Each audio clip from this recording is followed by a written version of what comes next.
la asociación Papeles para Todos y Todas. Ella va a contarnos su experiencia en la lucha de los emigrantes en Barcelona, las redes en el Estado español. Va a contarnos muchas cosas muy interesantes. Pero si me permitís, y para hacer un poquitín de tiempo hasta que van llegando los rezagados, os leo un cachín de una canción de Rafael Amor, que no me dio tiempo, me olvidé la guitarra en casa, si no os la hubiese cantado, pero os la voy a recitar, un cachín que merece la pena. No me llames extranjero, ni pienses de dónde vengo. Mejor saber dónde vamos, a dónde nos lleva el tiempo. No me llames extranjero, porque tu pan y tu fuego calmen mi hambre y mi frío y me cobije tu techo. No me llames extranjero, tu trigo es como mi trigo, tu mano como la mía, tu fuego como tu fuego. Y el hambre no avisa nunca, vive cambiando de dueño. Y me llamas extranjero porque me trajo un camino, porque nací en otro pueblo, porque conozco otros mares y zarpé un día de otro puerto. Si siempre quedan iguales en los adiós los pañuelos y las pupilas borrosas de los que dejamos lejos, los amigos que nos nombran, y son iguales los besos y el amor de la que sueña con el día del regreso. No me llames extranjero, traemos el mismo grito, el mismo cansancio viejo que viene arrastrando el hombre desde el fondo de los tiempos, cuando no existían fronteras, antes que vinieran ellos, los que dividen y matan, los que roban, los que mienten, los que venden nuestros sueños, los que inventaron un día esta palabra, extranjero. Entonces, empezar por hacer una cuestión macro y después ir a las cuestiones particulares que pasamos los inmigrantes en Barcelona. Hace 22 años da inicio el Partido Socialista a la Ley de Extranjería, en cuya ley se plantea que España es un reino y cuyo documento lo firma el rey, ¿no? Sin embargo, nosotros escuchamos tanto al gobierno del PP y después al gobierno socialista de que España tiene poca experiencia en inmigración. Son 22 años. 22 años de aplicación de una ley restrictiva, 22 años de considerar a las personas inmigradas como mano de obra barata, como problemas policiales y como factores desestabilizadores del trabajo, ¿no? Entonces, cabe preguntarse si han pasado 22 años, si no se ha hecho un análisis sobre el contenido de esta ley, las consecuencias de esta ley, es que algo va mal. Pero no por parte de los inmigrados, sino por parte del gobierno que aplica esta ley. Nosotros hemos podido experimentar que una ley que anula los derechos, como el derecho de reunión, el de asociación, el de manifestación, que ahora lo estamos viendo, que pasa ahora con las personas de este país, con las personas españolas o catalanas. Se está prohibiendo las reuniones y las manifestaciones de los movimientos, tanto el movimiento Ocupa, que es el movimiento que yo conozco en Barcelona, el movimiento de los barrios, cuando están reclamando que quieren obras para el barrio y no más parkings, que quien gana el dinero ahí es el ayuntamiento. Partiendo de esta situación general, yo quiero ir ahora a lo particular. Nosotros iniciamos una lucha contra la ley de extranjería, contra las cárceles que nos imponen por no tener la tarjeta de residencia, que es una cuestión administrativa. Nos castigan como que fuéramos criminales, como hubiéramos cometido un acto no solamente de homicidio, sino de asesinato con premeditación y alevosía. Se nos encarcela en unos sótanos malolientes, sin luz, sin derecho a visita, con golpes todos los días y con una orden de expulsión si llegas a los 40 días. Nosotros decidimos iniciar este proceso de lucha porque veíamos que si nos quedábamos callados y nos seguíamos sometiendo a esta ley, nosotros también éramos cómplices de la misma. Por eso decidimos convertirnos en un movimiento que agrupara a todas las organizaciones que querían luchar contra esta ley de extranjería, y en septiembre del 96 iniciamos este nuevo proceso. Un proceso en que desgraciadamente no estaban los sindicatos mayoritarios ni las grandes ONGs, sino que estaban las organizaciones pequeñas, aquellas organizaciones que creen en la igualdad de las personas, en aquellas organizaciones que creen que no hay diferencia entre los que viven aquí, nacidos aquí, o de los que acaban de llegar. Llevamos ya 11 años en este camino, 11 años haciendo experiencias positivas, otras negativas, con triunfos, otros con derrotas.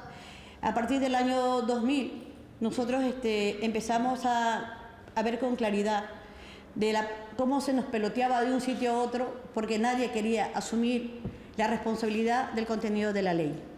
Cuando pedíamos alojamiento para la gente sin techo, para la gente que vivía en la calle, nos decíamos que teníamos que tener papeles. Cuando decíamos que necesitábamos formación para poder trabajar, para poder acceder a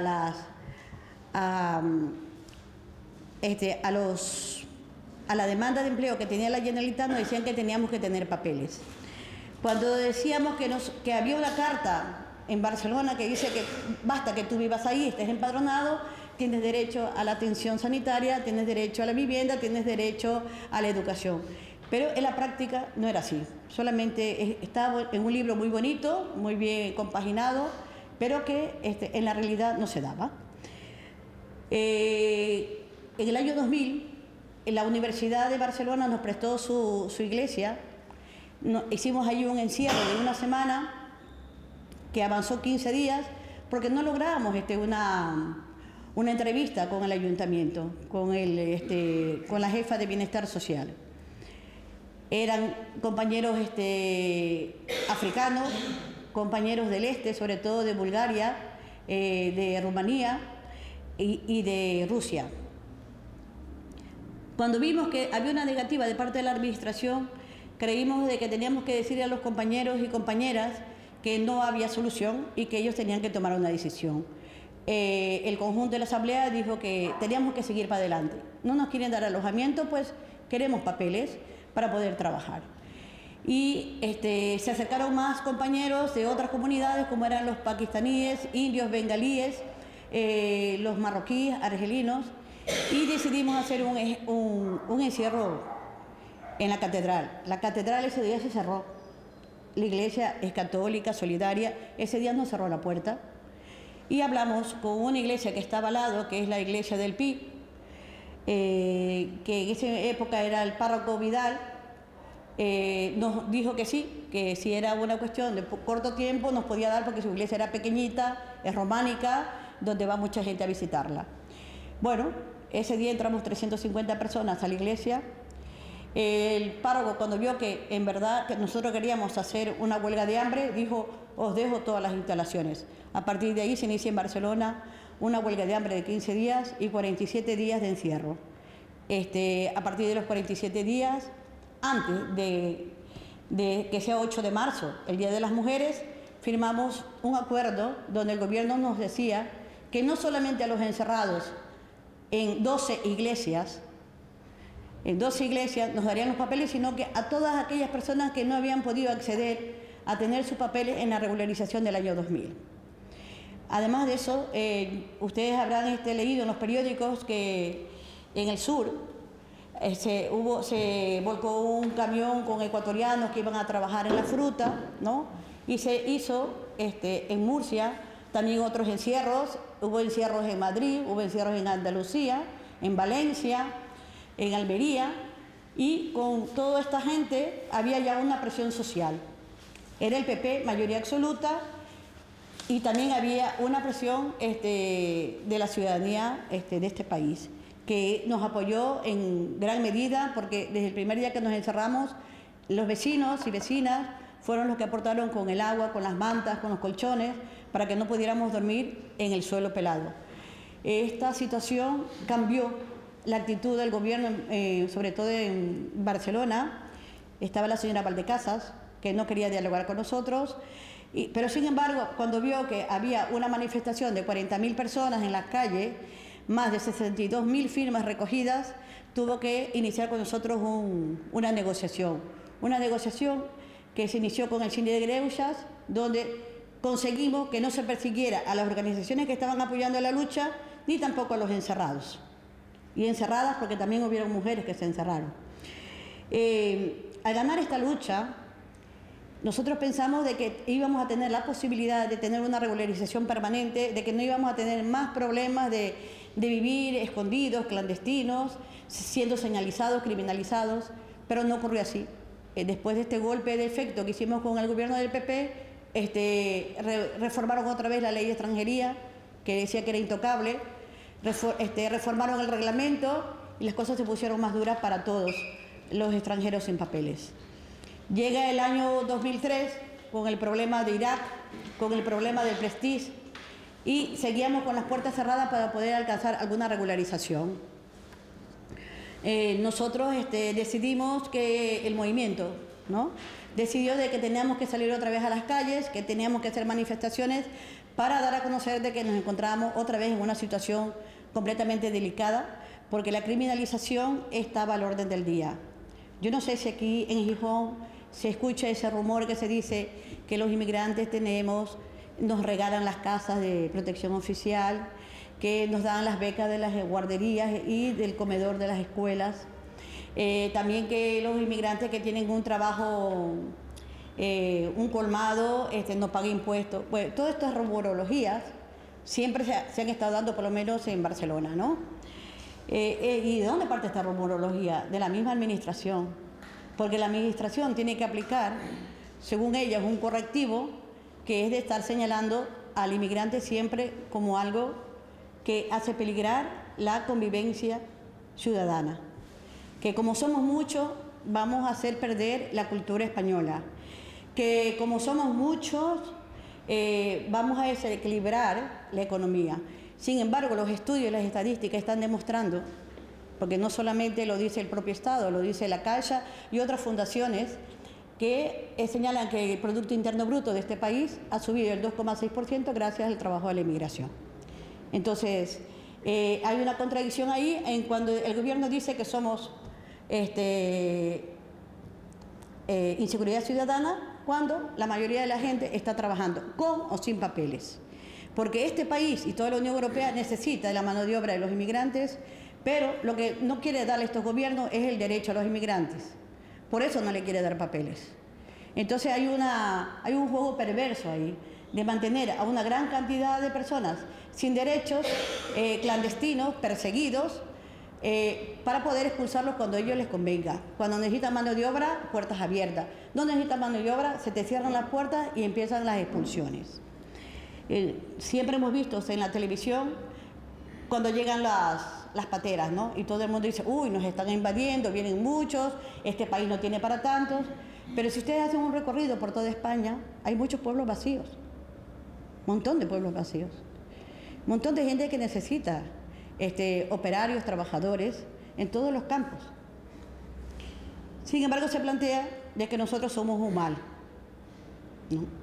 Y nosotros en este movimiento lo que hemos querido cuando salimos a la calle es señalar que no somos ese mal, ¿ya?, sino que somos personas con una necesidad, como decía bien la poesía que señaló el compañero al inicio, ¿no?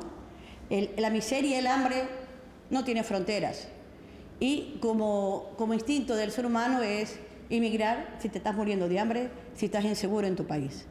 Entonces, la Unión Europea, en este mundo globalizado, aparece como el gran paraíso donde se tiene posibilidades para poder trabajar, para poder mejorar la economía de las familias y del país mismo. Entonces, por eso la gente viene, porque cuando se habla de globalización, no solamente es la globalización del desarrollo de los países industrializados, sino que la globalización, como bien dice, gira en torno a todo el mundo, y gracias a la tele, todo el mundo sabemos cómo se vive en España y cómo se vive en Estados Unidos, en Japón y en el resto de Europa.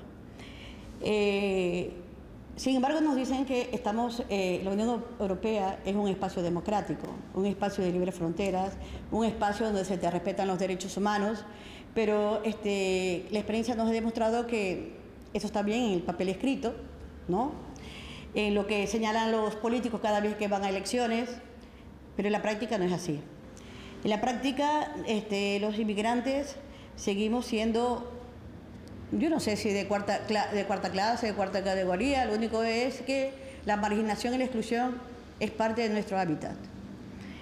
Y lo planteo así porque en el 2004, cuando nosotros planteamos visibilizarnos otra vez para plantear que Zapatero cumpliera con la oferta que hizo de que iba a solucionar el problema de la inmigración, que el 1,5 millones de sin papeles iban a tener la dotación de su tarjeta de trabajo y residencia, porque España necesitaba de ese 1,5 millones de trabajadores legales, porque él perseguiría la inmigración ilegal.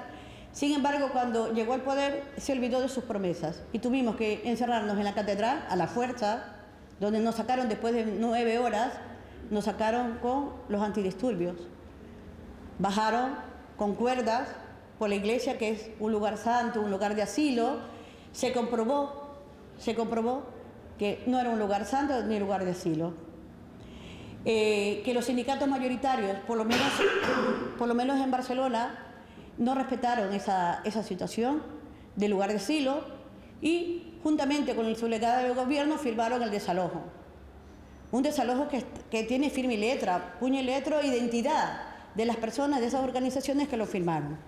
Entonces, nosotros creemos de que la democracia y la libertad hay que ponerle entre comillas, porque depende para quién es la democracia, para quién se ejerce esa libertad. A partir de ese desalojo, que todo el mundo decía que fue un desastre para nosotros, nosotros creemos que no, que logramos un triunfo raro, pero logramos un triunfo porque el gobierno tuvo que sacar el reglamento y tuvo que ejecutar la normalización 2005. Con cabeza de empleador, que nosotros siempre le hemos cuestionado, se legalizaron 400.000 personas, no el 1,5 millones, 400.000 personas, porque de las 600.000 que se presentaron, 200.000 fueron denegadas, porque según dijo la administración, no tenían los documentos en regla. Eso dependiendo si ese funcionario sabía lo que era un documento en regla, ¿no? Nosotros, a partir de ese proceso de normalización, nosotros hicimos otro encierro para presionar al gobierno que flexibilice, por lo menos, ya que no podíamos derrotar el reglamento, flexibilice las condiciones, porque las exigencias eran tan altas que la mayoría de la gente no las podía cumplir, como así se ha demostrado con el 1.200.000 que se quedaron en esa época sin papeles. Conseguimos un padrón por omisión para demostrar que la gente estaba aquí antes del 8 de agosto del 2005. Conseguimos que los países que no podían presentarse a la gente para los penales, con un triste sello de sus consulados, pudiera presentar los papeles. Eso para nosotros es un triunfo, porque mucha gente pudo meterse, pudo entrar en esa pequeñita puerta que se nos abría, pudo colarse y pudo conseguir los papeles. Sin embargo,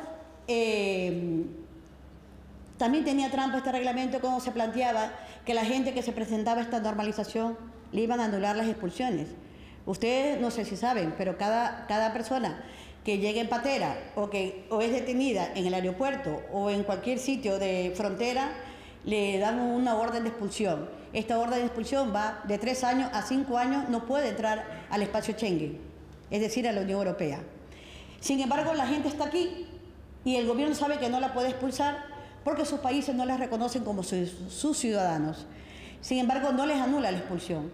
La mayoría de estas personas que se presentaron el 2005 a tener los papeles tuvieron su tarjeta de residencia y trabajo.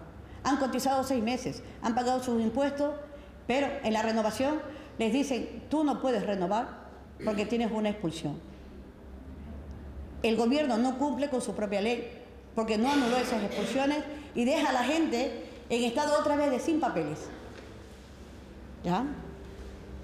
Es un sufrimiento permanente, un sufrimiento que no sale a relucir en los medios de comunicación, porque los medios de comunicación lo único que dicen es que nosotros somos inseguridad ciudadana, que nosotros somos muchos, que precarizamos el trabajo. Y a partir de esto, de esta continua sensibilización, entre comillas, ¿no?, anormal y amoral para los ciudadanos de este país, es que nosotros seguimos siendo unos bichos raros. No hay una apertura normal para la gente, para el vecino o vecina con el que estamos cerca, porque siempre queda la espinita de la incertidumbre. ¿Será esto bueno? ¿No será? Ahora, desde el 2003, con la cuestión del 11 de septiembre y después del 11M acá, todos nosotros somos terroristas en potencia. Todos somos presuntamente terroristas. Y presuntamente podemos ser arrestados preventivamente por ser terroristas. En caso de que podamos ser terroristas, nuestros compañeros, sobre todo, están siendo detenidos. Muchos de ellos han vivido 12, 14 años en este país, trabajando de forma honrada, y sin embargo, por tener un detergente, les han dicho que son delincuentes, que son terroristas, y siguen en Madrid, ya van para los 4 años de cárcel. Y no tienen posibilidad de libertad. Eso es el panorama que tenemos, un panorama en donde los inmigrantes de alguna manera tratan de seguir sobreviviendo porque tienen que mantener una familia y porque tienen que sobrevivir ellos mismos. Dentro de todo este proceso nosotros hemos planteado que sería necesario reflexionar cuál es el papel de la inmigración ahora que hay 2 millones de inmigrantes legalizados y otros 2 millones sin legalizar. Los políticos han planteado el año pasado de que necesitan el voto de los inmigrantes, pero sacando de que tienen que ser siempre y cuando los países que tengan convenio de reciprocidad. Y para aquellos que nos hemos enterado, solamente hay 4 países que tienen convenio de reciprocidad y los 4 son latinoamericanos. Y en América Latina no son 4 países, somos muchos más países. Es decir, las demás personas, con o sin papeles, quedaríamos por fuera de esa posibilidad de tener derecho al voto. Y nosotros hemos venido planteando que para hablar de forma sincera y de forma concreta a la ciudadanía es que se tiene que plantear desde sus bases, desde las causas. Hay que reformar la Constitución porque el artículo 7 dice que solamente tiene derecho de voto los españoles. Así como tiene solamente derecho a la vivienda los españoles. Entonces, toda esa fraseología que dice que a nosotros nos regalan las viviendas, ya quisiera yo que me regalen una vivienda, se contradice con lo que dice la propia ley, la propia Constitución. Si no le dan vivienda ni a la gente que ha nacido de aquí, ni a los jóvenes que están viviendo aquí, que son de este país, que no tienen derecho a un trabajo fijo, sino a un trabajo precario, ¿cómo nos van a dar a nosotros que somos manos de obra barata? Entonces, siempre es la disyuntiva, ¿no? Los políticos te lanzan un verso, tú te lo crees, nos lo creemos todos, porque es mucho más fácil que hacer un análisis. Nosotros hemos planteado esto en los movimientos sociales, hacer ese análisis de la Constitución de estos 2 artículos, y todo el mundo nos ha dicho, tabú, eso no se toca. Si eso dicen los movimientos sociales, imagínense qué puede pasar con un partido político como el PP o como el mismo PSOE. Entonces, yo creo que las castañas no están al fuego vivo, sino todo lo contrario, están muy verdes. La criminalización está en su apogeo. Es muy fácil criminalizar a alguien, es muy fácil quitarle la dignidad a alguien y es muy difícil que tú recuperes eso que te han quitado. Y ese es el proceso en que vivimos los inmigrantes con o sin papeles, porque la gente con papeles no lleva aquí el letrerito que dice yo tengo papeles, yo tengo nacionalidad española. No lo dice, pero te ve en tu perfil, te ve en tu color y te machaca. Nosotros, viendo esas situaciones que no hay cómo confrontarlas, no hay cómo disminuirlas, nosotros en Cataluña estamos viendo que hay muchos pueblos donde el racismo está saliendo, pero a punta de pala. Tenemos compañeros asesinados por los skins y por los mismos mozos de escuadra. Tenemos Terrassa, tenemos Reus, tenemos Santa Coloma, tenemos Badalona, Casco Antiguo. Es decir, no es una cosita puntual, como siempre dice la prensa. Es un hecho puntual y por lo tanto no hay que tomarlo en cuenta, ¿no es así? El racismo hay en las aulas y el racismo hay en los barrios. Pero mientras no afrontemos esta situación de que hay una gente que está viviendo en este país, que ya es parte de esta sociedad, y no la tomamos como igual, el problema se va a agrandar. Entonces, como hay un problema de venda en los ojos, de solamente machacar al que está a tu lado, porque lo que nos vende el ayuntamiento es la miseria. Nos hacen pelear pobres contra pobres, pobres de este país con los pobres que vienen de fuera. ¿Ya? Entonces, la división se hace de esta forma, porque para ellos es más cómodo. Están bien sentados en su sillón, metiéndose la plata de las construcciones y de todo lo que hacen por ahí, ¿no? Engordando su bolsillo, mientras el pobre del barrio se está peleando con el inmigrante que le dice que le está quitando sus becas, su posibilidad de recursos a través del ayuntamiento. A partir de estas situaciones cotidianas, nosotros creíamos que tenemos que revitalizar o renacer una coordinación estatal, donde todas las organizaciones de inmigrantes o no inmigrantes podamos hacer una lucha conjunta, planteando problemas concretitos, reivindicaciones concretas, para poder salir juntos, que es muy difícil, porque tenemos un montón de cosas en la cabeza, no queremos dar el brazo a torcer, y eso es un problema que nos ha envuelto siempre en este trabajo por la igualdad de derechos. Sin embargo, lo estamos intentando desde septiembre del año pasado, y la próxima semana en Málaga vamos a ver si podemos concretar algo de esta unidad de organizaciones que quieren luchar como herramienta a través de una red estatal.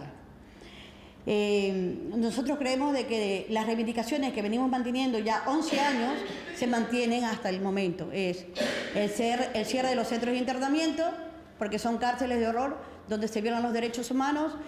Nosotros creemos que tiene que haber una regularización permanente, no cada vez que se le antoja a cada gobierno de turno, sino que cada vez que la gente va llegando tenga la posibilidad de tener un contrato, que la mayoría de los empresarios quieren dar contratos, pero se ven con el problema que la administración cierra las puertas.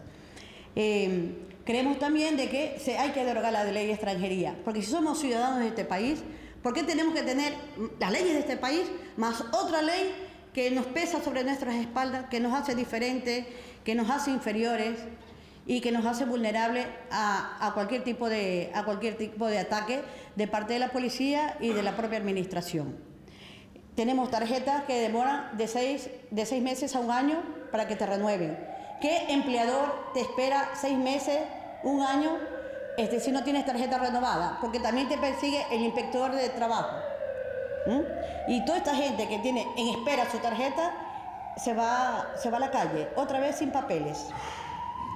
La gente que viene en los cayucos o la gente que ha estado aquí en la calle, te persigue la policía, te pone una expulsión. Con una expulsión, ahora, con el Partido Socialista, no podemos acceder a papeles hasta que no se anulen.